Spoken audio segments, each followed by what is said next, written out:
about to take you on a tour. Let me put you on to some new work. Grilling this heat.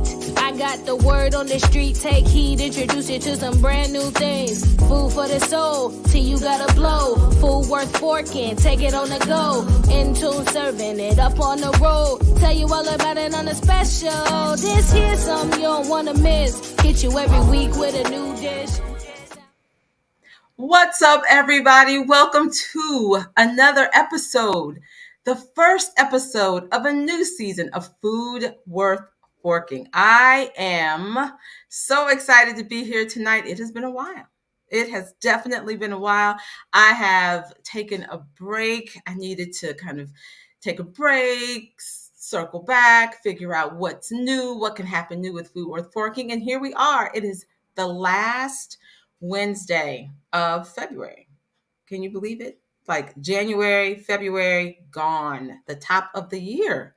Now we're going into March. So we have a lot of great things planned. And so let's get into a little housekeeping. So if this is your first time ever watching, ever listening to Food Worth Forking, welcome. Food Worth Forking, I am your host, Laura Williams. And if you haven't subscribed to the channel, why haven't you? Subscribe to the channel. Hit that bell so you will get your notifications whenever there's new content. And follow, subscribe, like, hit the like button. Tonight, hit those likes. Like it. It helps the show. It pushes the show up on, especially on YouTube.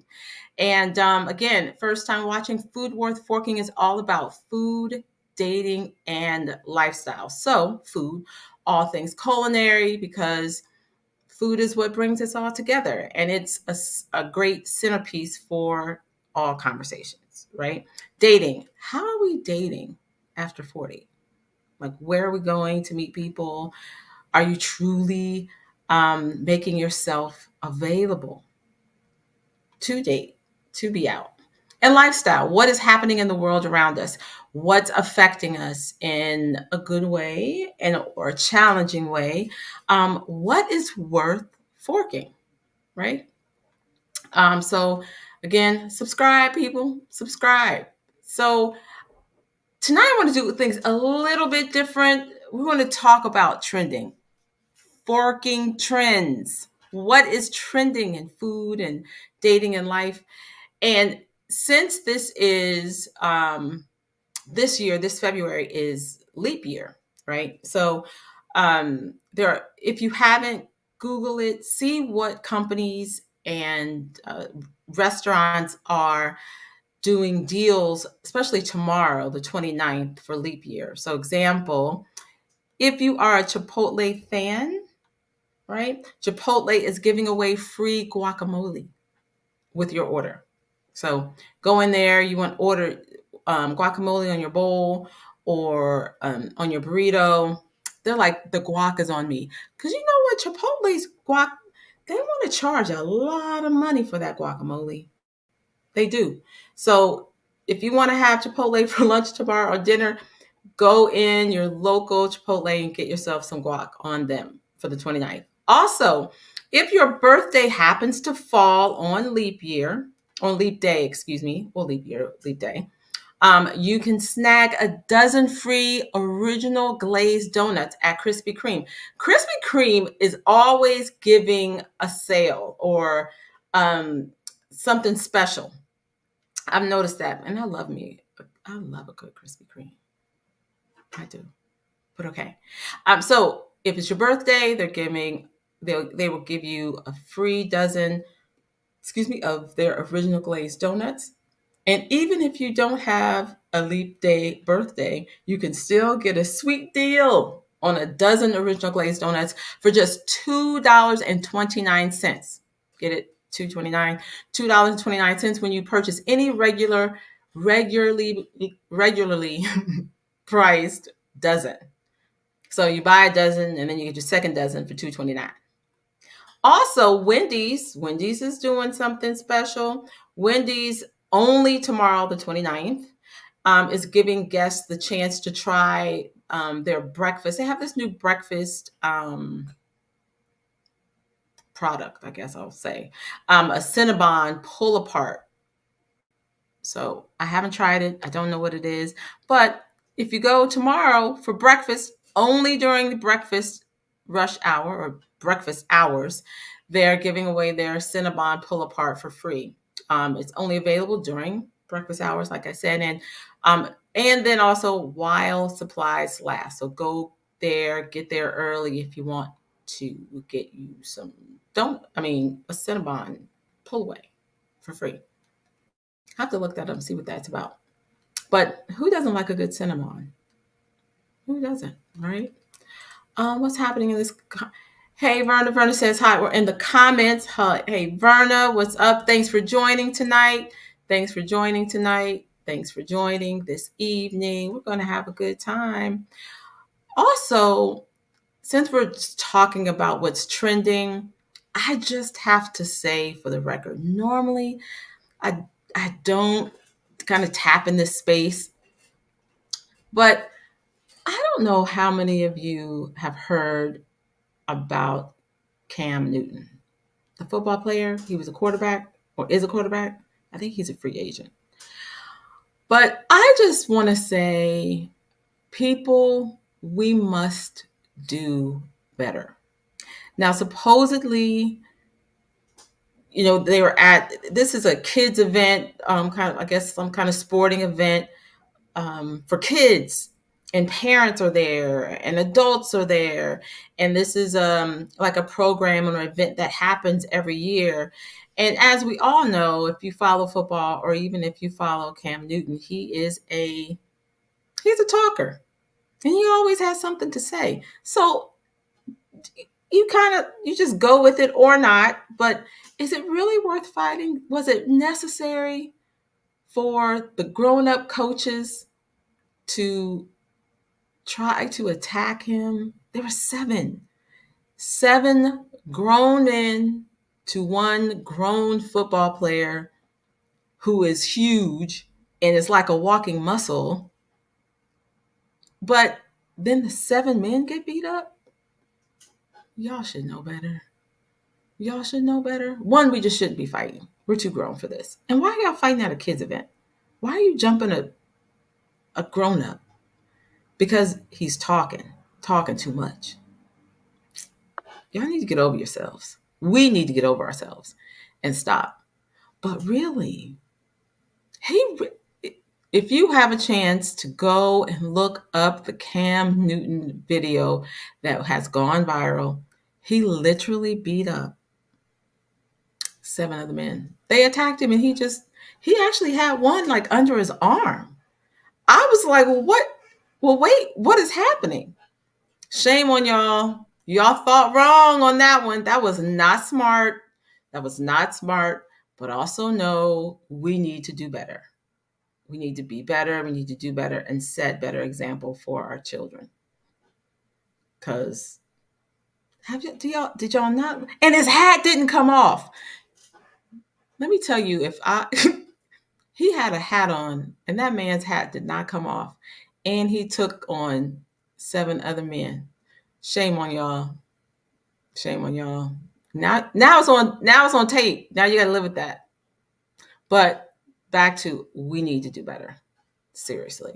And speaking of better,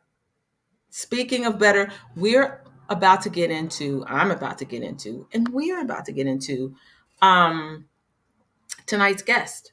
So let's talk about how life has been better for my guest, who has decided to change her life in a major way by following her passion and becoming an entrepreneur. So we are about to get into it. I am so excited tonight and about this episode, first episode of the new season. And all right, Food Worth Forking. Let's welcome my guest and former co-worker. She's a former co-worker of mine. Tina Jefferson. So before I pull Tina Jefferson in, I'm going to tell you about her. I'm going to tell you a little bit about her. Hold on one second. Let's get into this real quick here. So let me tell you about Tina. Jefferson. Tina Jefferson, the fearless visionary behind is the Tina Jefferson is the fearless visionary behind Puff Delights, a beacon of innovation in the world of artisanal treats. Tina's story is a testament to the power of passion and perseverance. After years spent in the confines of a 9 to 5 job as a receptionist, Tina found herself craving change, a yearning for something more fulfilling. Undeterred by her age, she fearlessly delved into a myriad of ventures, from developing lip scrubs to mastering the art of calligraphy, all in a pursuit of her true calling. And then, like a burst of inspiration, Puff Delights was born. While juggling the demands of a full time job and navigating the uncertainties of a career change in her 40s, Tina forged ahead with unwavering determination. With over 2 decades of corporate experience under her belt, she fearlessly charted a new course, fueled by her passion for crafting delicious delights. Today, Puff Delight stands as a testament to Tina's unwavering resolve and boundless creativity. From the delicate swirls of hand spun cotton candy to the enticing aroma of freshly popped popcorn, each creation is infused with Tina's unmistakable flair and dedication to excellence. Proving that it's never too late to pursue your dreams and rewrite the narrative of your life. Please welcome everyone, Tina Jefferson, to the podcast. And here she is. Hey, how are you? Hey, Tina. Hey, Laura, how are you? I'm good. How Thank you you for having doing? me. Thank Of you so much for course. having me. I'm so excited. Yes, I'm excited to have you here. This is going to be a great night. So, we are about to get into it. So, normally, Okay, Tina, I start off with like a speed round of questions. So, real okay, easy, just, a little icebreaker to get us started. So, um, here we go. okay. What's your lazy go to dinner? Hmm. I would say spaghetti. I feel like it's simple, easy, and quick.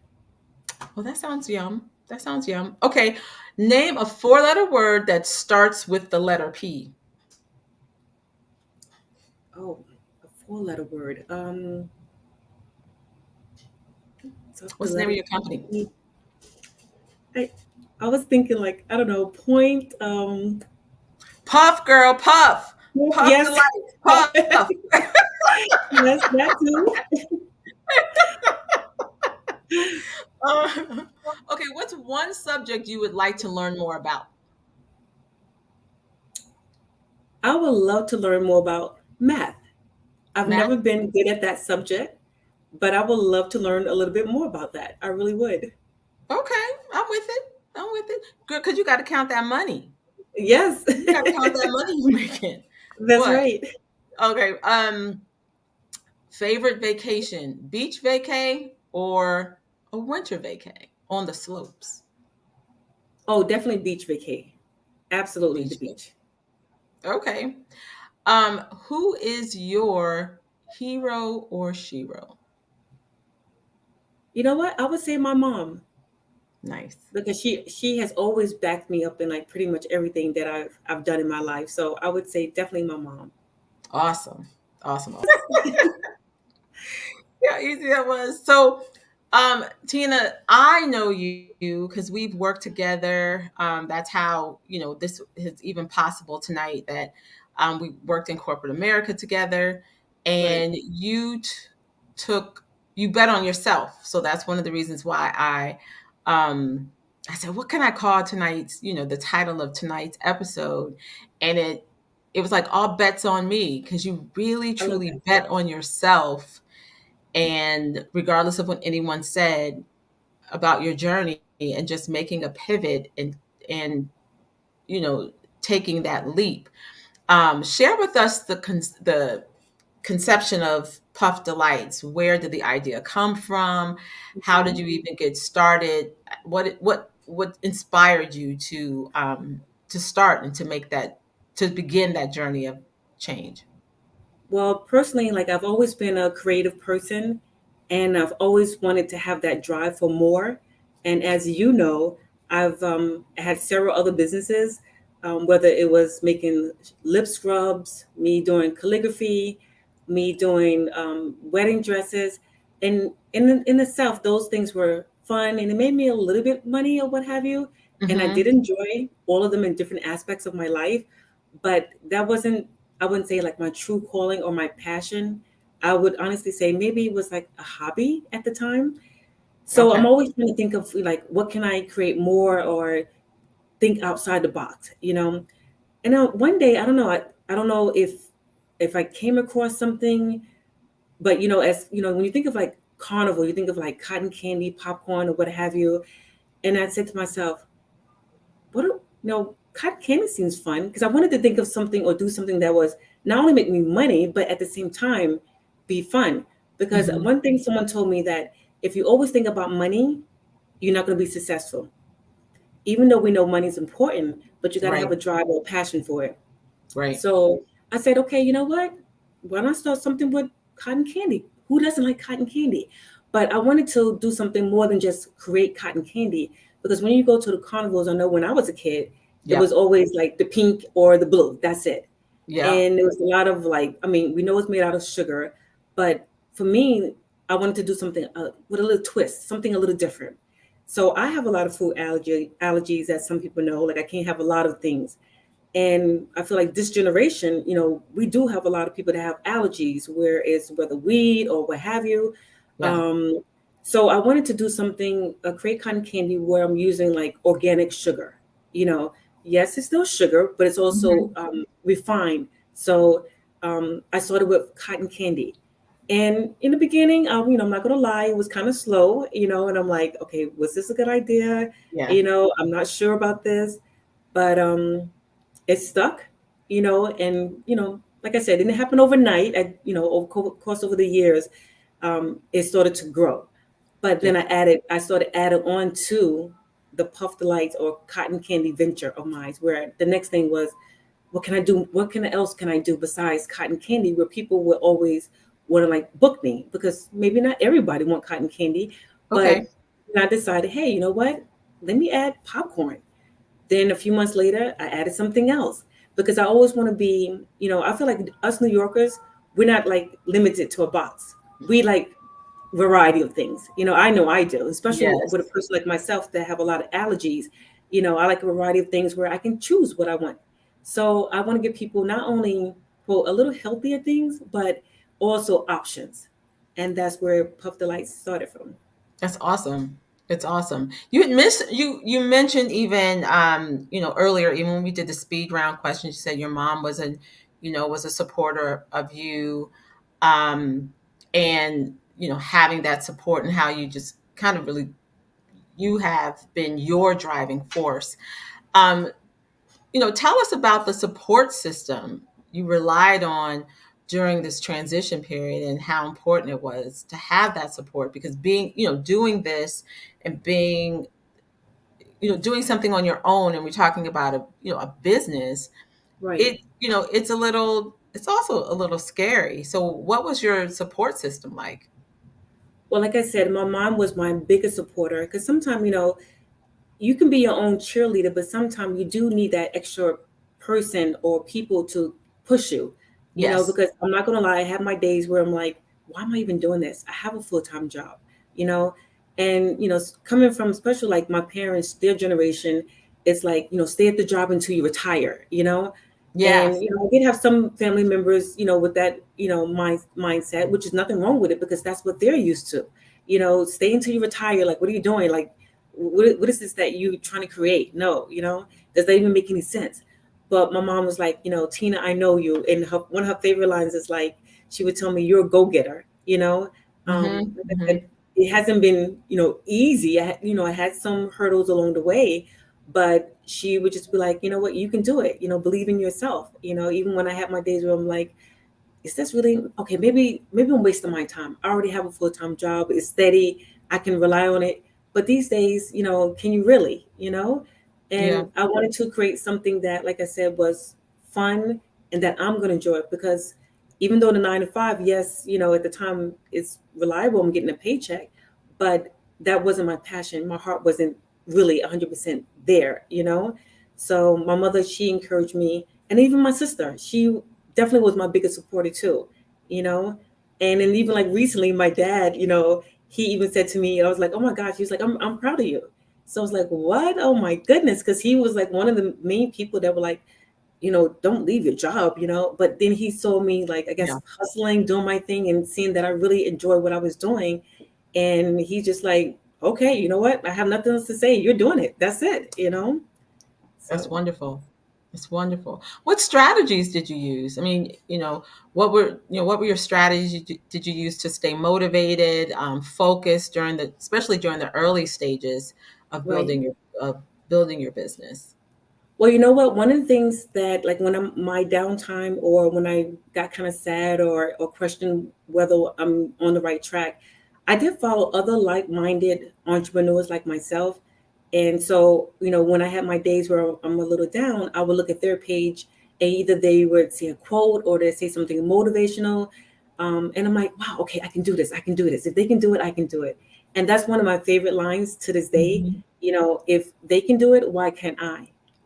So that definitely helped me a lot. And one of the quotes that I feel like is very dear to me is by Anne Frank. It says, some of the best days of your life haven't happened yet. So I always like would think about that. I'm like, listen, you're just getting started. The best is yet to come. So keep pushing, keep doing it. And then I would write like little, I still keep a diary to this day. So I would Oh, write little things in my, I say, journal. yes. Yes. So either something that inspired me or something that I saw, and to keep me motivated, because you do need those days or people to keep you going. Yeah, I think one of the thing one no, I shouldn't say I think one of the things that I admire about you and what I've seen on your journey, and that you've always said, even in the beginning to where you are today. And it is that line you would say, Laura, you know, if they can do it, why can't I? I can Yes. do it. And I'm like, yes, Tina, then go do it. Let's go. Yes. But you've always said that, and I think even for myself, and even on my journey, I always remember that, like, okay, you could do this. Because wait a minute, that person has a show, or this is happening. I could do this too. That's right. This too. Yeah, you've always said that, and you've just Yes. you have forged through. You definitely have forged through. Tina, how have you navigated finances? Like, how did you navigate any financial uncertainties, especially during COVID? I think that Yes. COVID period, that first year, second year, is a testament to all of us. Like, okay, how do you navigate, like, if a shutdown, who Right. none of us would have thought, no one could have thought that, like, Absolutely. literally the world shut down. So how do you navigate any financial uncertainties or obstacles that have have come up, especially leaving your job and starting a new adventure? Well, I would say, you made a good point, especially like, during the shutdown with COVID. I would definitely say that during that time, a good thing I still, had my job to rely on Hmm. to, so I can continue to receive checks, my paycheck or what have you. But even like before I left, and I knew that, okay, this is the date that I'm going to leave. I'm going to, walk into HR and, let them know this is what I'm going to do. I started even before then putting more money away, just saving, Hmm. cutting back, especially when I knew that this is the month or the day that I'm going to leave. Hmm. I paid off whatever I needed to pay. And I'm not the type of person that, will spend so much money and my bills are right, like crazy. Right. But whatever bills that I did have, I paid them off. So I wanted to start with a clean slate. So, and like I said, even a few months before that, I just kept putting money away, putting the money away, saving, quote, for a rainy day, so that when I was ready to leave, I was confident, one, that I wasn't going, coming in with a whole bunch of bills, that I'm starting off, with a clean slate, and, the money that will be coming from my business, that I will be receiving and saving it as well, you know? Mm-hmm. Mm-hmm. If and since now like you're on your own full time from your your day job, are there any particular skills that you've learned in your corporate job that you're like that are really especially very valuable in your now personal journey as an entrepreneur? Oh, absolutely. So, as you already know, like I was a receptionist. And of course, when you see the receptionist, she's the first person or he's the first person that you see. Mm-hmm. And being a receptionist or office service person, you interact a lot with people, whether it's your coworkers, people on the phone, or what have you. And not everyone's the same. You're gonna have people with a little strong personalities. You're gonna have people that are nice or what have you. But that trains you, prepare you for in the future of how to deal with people. Yeah. So with that experience, and pretty much all my life, I've been a receptionist. You know, that prepared me for just dealing with people. And with this business, you have to love people. In a sense where you're dealing with them, Yes. and you may have people that you may come across that maybe it's not as nice as you would expect, but you're professional, and you Yeah. can and with that experience you can diffuse a lot of things of how your personality is towards them. And I felt like that has helped me a very long way in just dealing with people in general. Okay. And I remember there's a few of the event planners have told me, they're like, with your personality you're going to go a long way. And I'm like, oh my gosh, thank you. But with this business you're dealing with people. If you don't like people, especially in this business, then it's not for you. Yeah. you I know understand. I get that. I get yeah. that.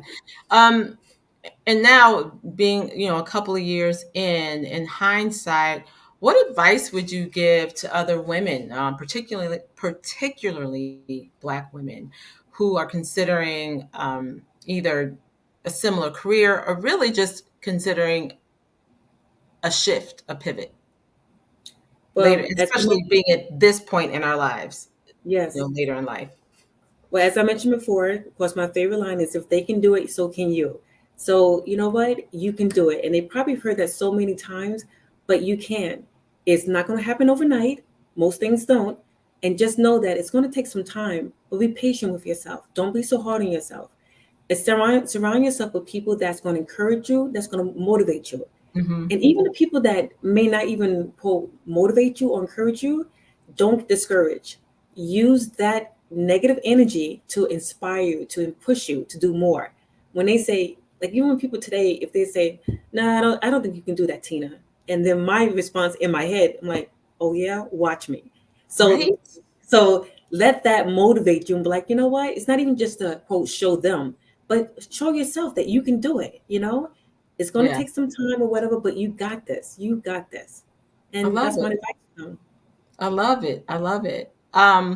Well, finally here, can you share with us some of the most rewarding aspects of being an entrepreneur, especially after making this career change? What's been the most rewarding for you?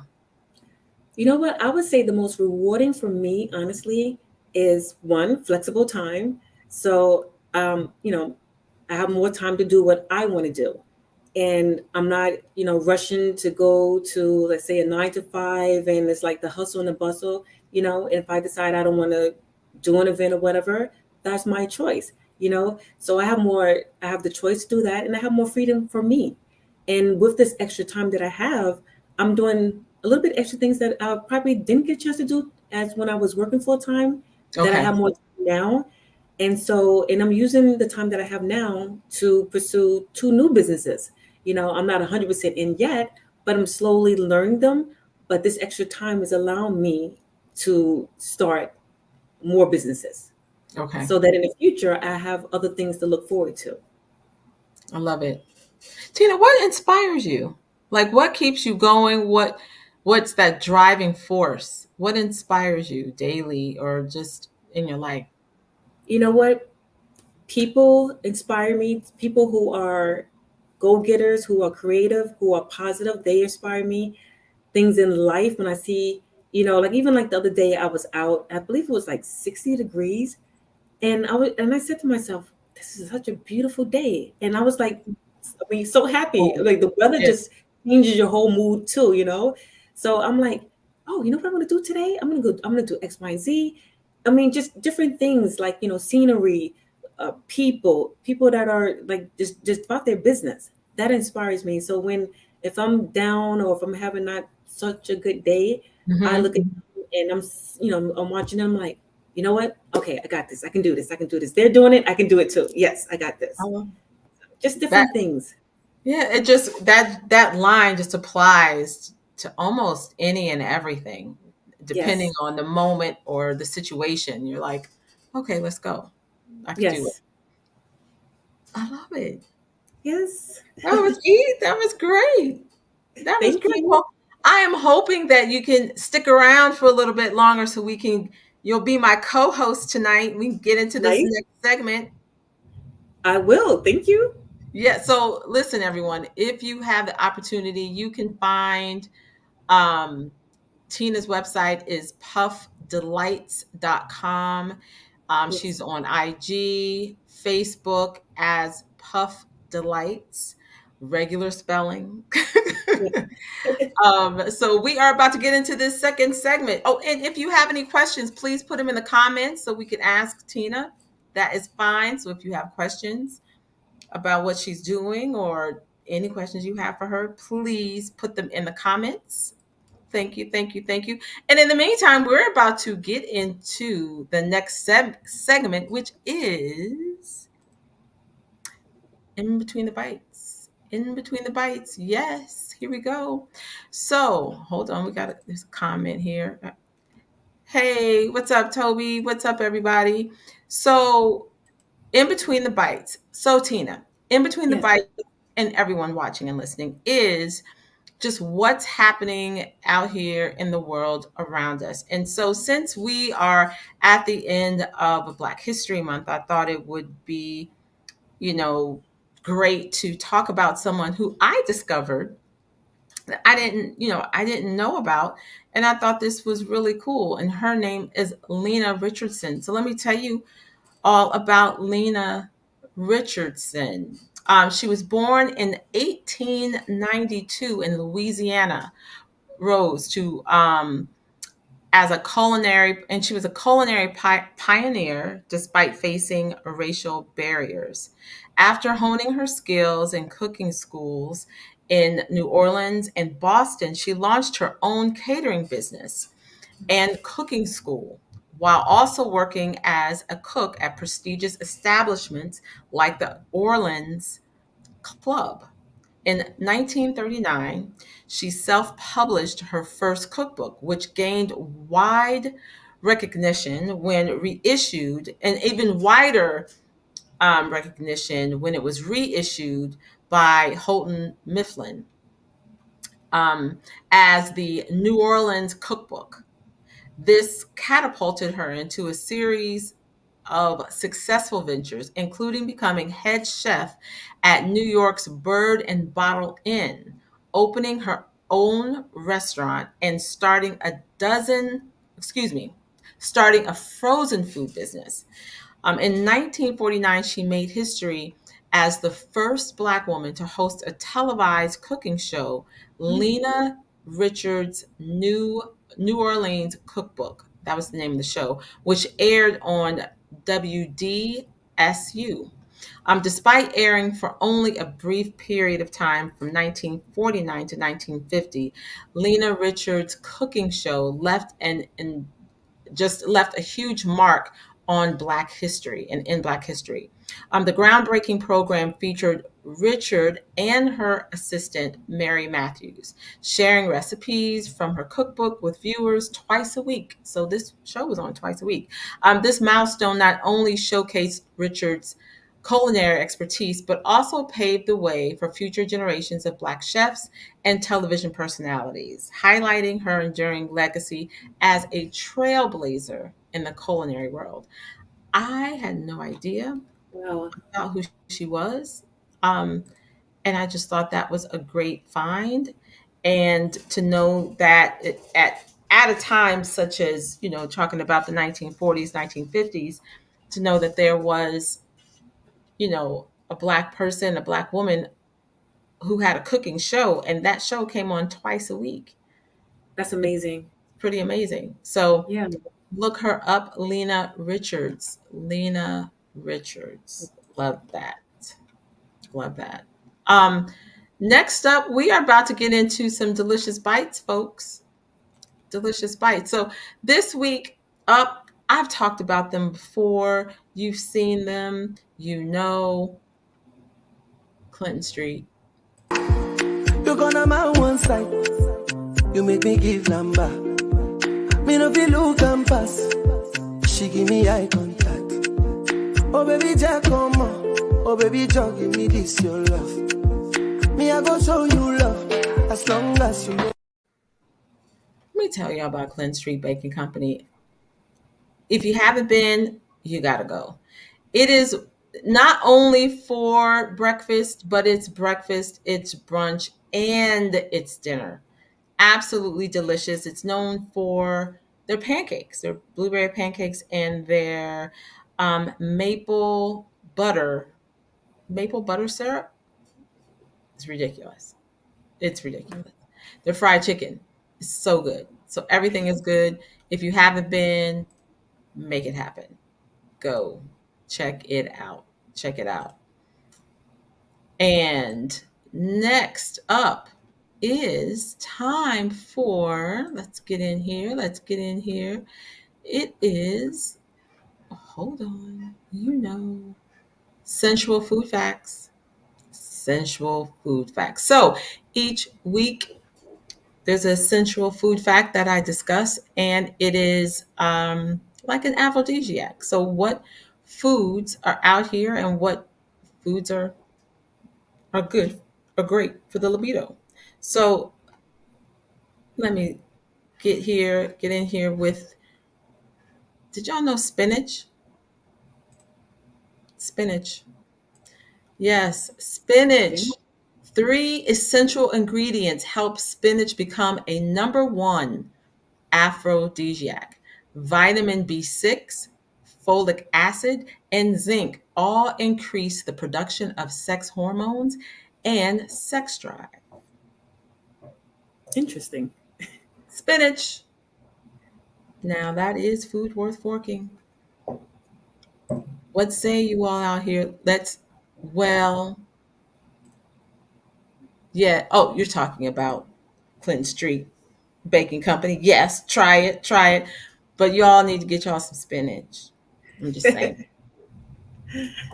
saying. Spinach is all right. Well, Tina,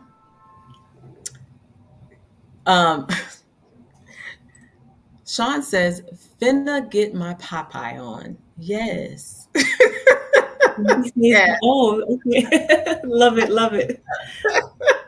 That's why Popeye, and Wanda says that's why Popeye was fighting for his woman. He sure was. He sure was.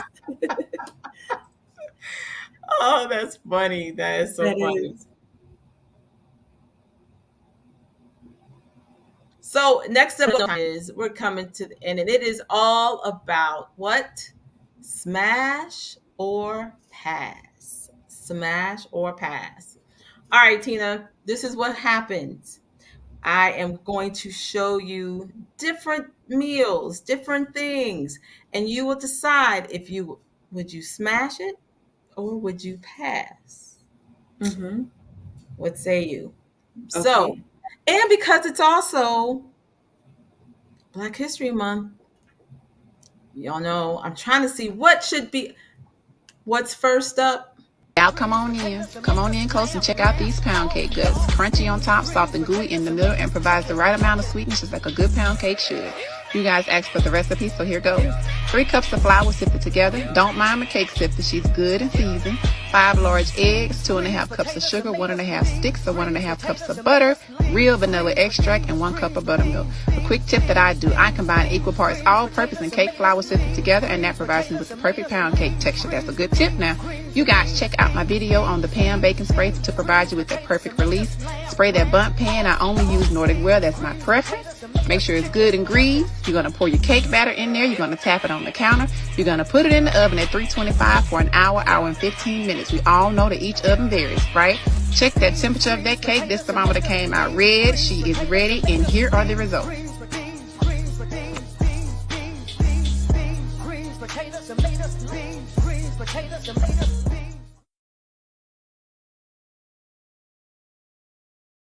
All right, Oh people. my goodness, I'm so hungry now. Yes, buttermilk pound cake. Buttermilk pound cake. Mm. Pound cakes is one of the original, oldest cakes. It's like one, and I also think pound cake is hard to make. Some say yes, some say no. It's very few ingredients, but you can totally mess it up Yeah, in yep, like a absolutely. quick second. Few Absolutely. ingredients, but if you get it right. It is amazing. It's one of my favorite things. A great pound cake, but the buttermilk pound cake is, it's definitely part of our history. It's one of the first cakes that we were making. Few ingredients. So, are Yeah. you smashing or passing, Tina, on Oh, the buttermilk smashing it. pound Oh my goodness. Oh my goodness. Can I have a piece now? cake? Right, right, right, right. I think it's a winner. Yes, I think it's a absolutely. winner. Pound cake. It's a smash. Mm-hmm. Yes. Wanda says it's a Me too. smash. Janelle says, I love a good pound cake. I do too. I really, really do. Maybe with some milk at that. Oh my goodness. See, everyone doesn't get with the milk, but Tina, you Yes. give me a glass of ice milk. I put ice in mine. I am in heaven. Everything shuts down. It does. It does. Man, and I haven't had milk in so long. Okay, so Yes. next up, we have this one I have two. I have like the classic old version, and I have a 2024 version of collard greens. And here we Okay. go. Southern style collard greens. Here's how I made them. I started by dicing up one whole yellow onion. To a pot, I added in 1 stick of butter, minced garlic, and I sauteed my onions. I then added in red pepper flakes, along with some smoked pork neck bones. You can also use turkey. I added chicken broth and seasoned with onion powder, paprika, garlic powder. I added in pepper, Cajun seasoning, and salt. I gave that a nice stir and then I added in 2 bags of fresh collard greens. I let them cook down for a little bit before adding more collard greens in. Once all my collard greens were in, I then added more chicken broth. I let them cook over low to medium heat for about 2.5 hours. I added in some vinegar, hot sauce, and brown sugar, and they were ready to serve. Oh my goodness. That looks good too. Let me tell you about some greens. I love collard greens. I do. Me But too. so that's the old version. So you can decide Okay. if you like the classic kind of classic collard greens, or we have a 2024 version of collard greens. Now, this Oh, is a little okay. different. Right? You said, oh, okay. Okay. This is a little different. So this is collard green salad with bacon vinaigrette. So we have French baguette that's torn up into pieces, strips Mhm. of bacon, shallot, red wine vinegar, and honey. That's 2024 version of collard green. So are you going old school or are you going new school? Even though new school looks quite interesting, I'm gonna have to go with old school. Definitely old school. I'm going with the old school too, and I love Yes. your answer. New school looks quite interesting. Yes. However, that mushy baguette does not sit well in my spirit. Yes. At all. That's what that's going to be, a mushy baguette. So That's are right. we smashing? Oh, it's two different dishes. It is. It is. But that's what they're doing. That's what we're doing with collard greens in 2024. People always want to be fancy. That's a salad, not collard greens. It's true, but they cooked it like when I read the process, those were cooked collard greens, not I'm they were sauteed collard greens. They were cooked. So no, Jason definitely says old he's going to school. try the new. He's going to try the new. Juan says, let's keep it old. Let's go back to the Yes, old. yes, Juan definitely says, old. let's smash classic with turkey. Um, I feel sometimes Juan said, things you isn't can't that touch, you creative? shouldn't touch. Yes, it is a salad. What'd you say, Tina? I feel like sometimes certain things you shouldn't touch. Just leave it alone. Just just leave it Certain alone. things, Just leave certain it things. alone. But you know what? I have a question. I do have a question. I have made collard greens many times. I've never used butter. And I've Never. seen many recipes as I was, putting this together of using butter. Do you use butter in your collard greens? I just had never seen that before. Neither have I. It was a first. Yeah. Had anyone out there, anyone's watching, is anyone um ever put butter in their collard greens? Bernie, you're saying yes, you put butter in your collard Yeah. greens. Okay. I just had never seen it before. Wanda says I don't, Or brown sugar. or Yeah. brown sugar. Yeah, that was a new one for me. So I'm like, okay, all right. Janelle says who is they? I think that is the real. I think that is the real question. I'm not going to their house. Right, right. You are correct. You are correct. And Sean says I just pull up and eat. Okay. It's like it doesn't Okay. matter. It doesn't matter. I was just different. I was like, didn't know about butter, but okay. All right. All right. And Janelle says, I also wouldn't use the bag greens either, but to each, Yeah. I don't use the bag greens because I have used them in the past, but I find them to be bitter. Mm. I just I just find them to be bitter. So no, I just go and get me a batch of good looking greens and call it a day. All right, so we're going to Right. get into this next one. This next one up. Let's see. Now, this is one for the books. This is one for the books, people. So it's 1 and 2. Here we go. And remember, this is Black History Month, so here we go. Today we're making some good old chitlins. Let me know in the comments if you eat these or not, because I know a lot of y'all ain't messing with them. But I'm going to show you how to make them. First, I wash them real good. It should take you at least an hour. Wash them, pull that membrane off. Once it's done, you're going to take a large pot, add in a little bit of oil with some onion, celery, and garlic. Sweat that down and season it up. I seasoned mine with some chicken bouillon, salt and pepper, and red pepper flakes. Gave this a mix. And then I added in my clean chitlins. Go ahead and add some water. I used about 4 cups. Give it a mix. And we're going to cover it and let it cook for about 3 hours. House ought to be smelling good by now. When that was almost done, I made me some white rice. Then I topped them off with them chitlins, some hot sauce. Don't forget to save this recipe. Give me a follow. And oh yeah, that's off the chain.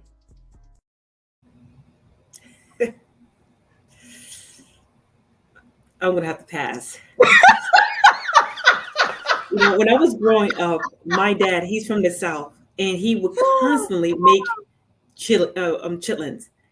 Oh my goodness, the smell alone deterred me. No, I can't do it. Yes.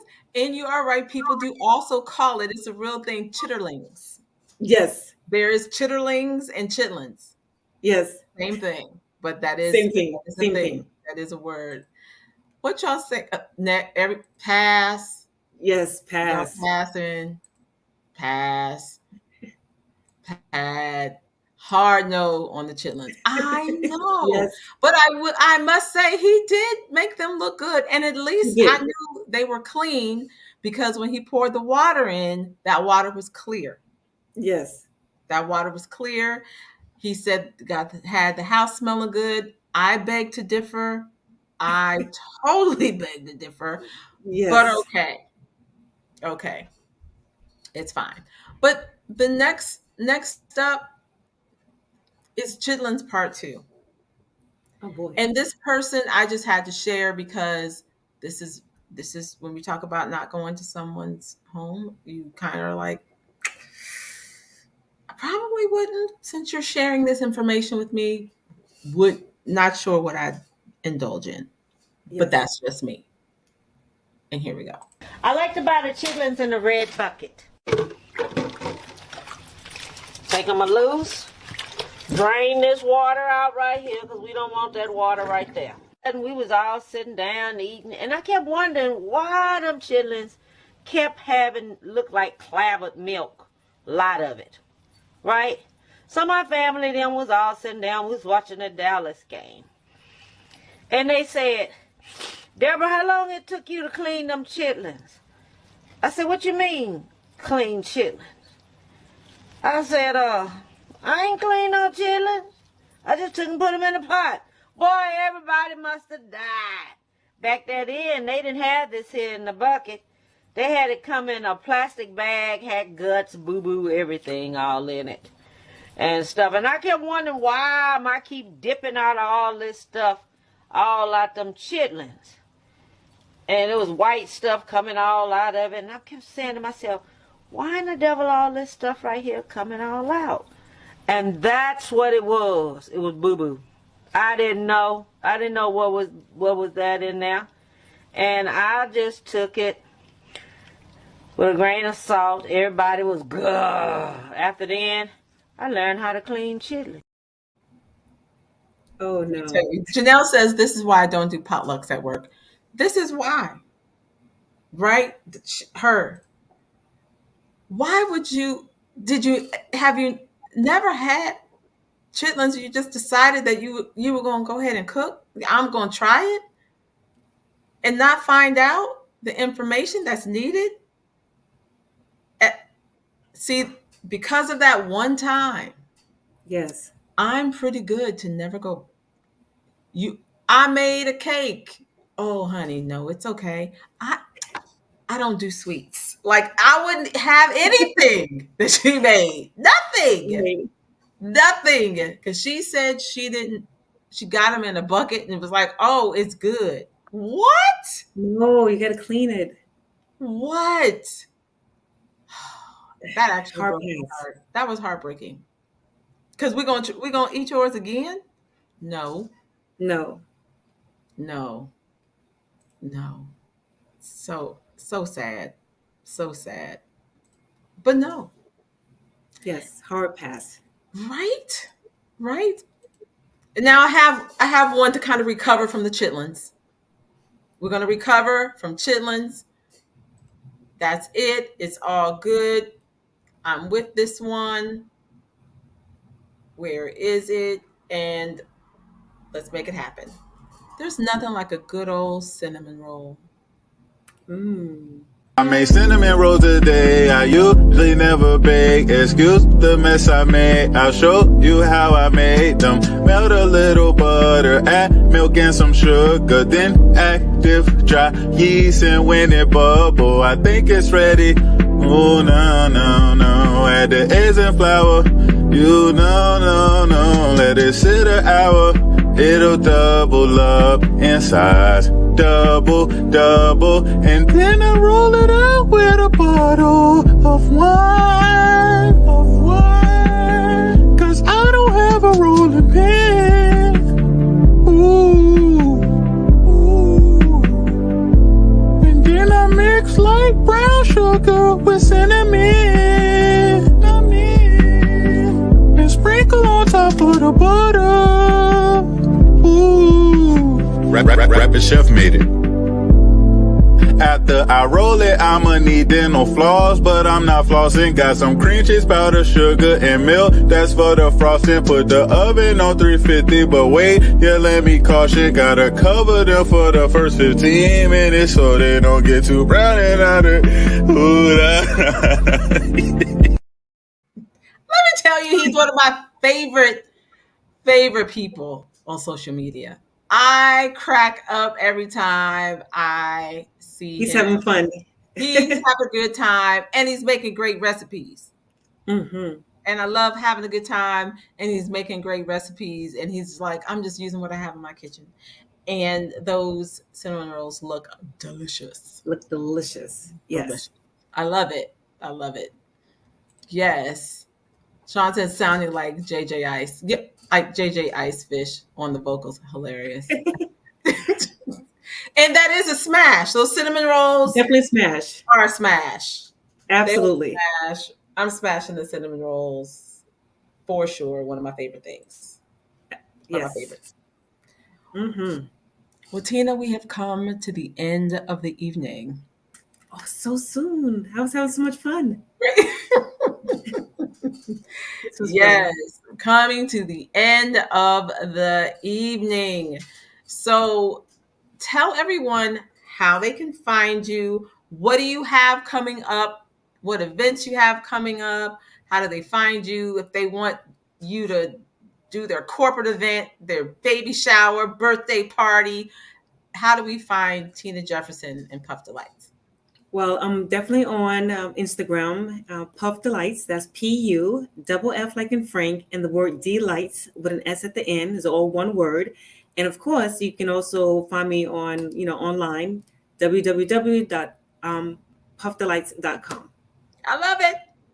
I love it. I love it. Tina, thank you so much for being here tonight. Please hang around. Please hang out there in the background. But just everyone, thank you for watching. Thank you for listening. Please subscribe to the podcast. You can find Food Worth Forking on all platforms, all your favorite podcasting platforms. Share with your friends. Sharing is caring. If you haven't subscribed, hit that bell for notifications, unlike this episode. And all other platforms, social media platforms, IG, TikTok, Facebook. I think that's it. It's at Food Worth Forking. So I want to thank you so much for joining me this evening. I'm happy to be back. I have another great show for you next week. So I'll see you next week. And until we eat again, make it food worth forking. Have a good night. Bye. Oh yeah. Oh yeah. Come follow as I take you on a tour. Let me put you on to some new work. Grilling is heat. I got the word on the street. Take heed, introduce you to some brand new things. Food for the soul. See, you gotta blow. Food worth forking. Take it on the go. In tune, serving it up on the road. Tell you all about it on a special. This here's something you don't wanna miss. Hit you every